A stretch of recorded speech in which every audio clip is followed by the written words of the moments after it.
1 Chronicles 10. Now the Philistines fought against Israel. The Israelites fled before them, and many fell dead on Mount Gilboa. The Philistines were in hot pursuit of Saul and his sons, and they killed his sons Jonathan, Abinadab, and Malchishua. The fighting grew fierce around Saul, and when the archers overtook him, they wounded him. Saul said to his armor-bearer, "Draw your sword and run me through, or these uncircumcised fellows will come and abuse me." But his armor-bearer was terrified and would not do it. So Saul took his own sword and fell on it.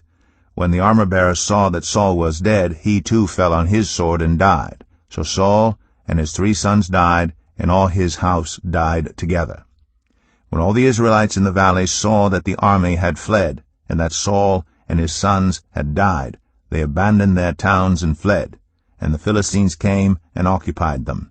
The next day, when the Philistines came to strip the dead, they found Saul and his sons fallen on Mount Gilboa. They stripped him, and took his head and his armor, and sent messengers throughout the land of the Philistines to proclaim the news among their idols and their people. They put his armor in the temple of their gods, and hung up his head in the temple of Dagon.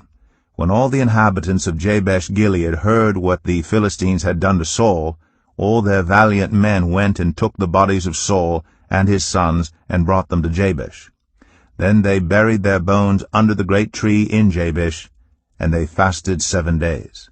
Saul died because he was unfaithful to the Lord. He did not keep the word of the Lord, and even consulted a medium for guidance, and did not inquire of the Lord. So the Lord put him to death, and turned the kingdom over to David, son of Jesse.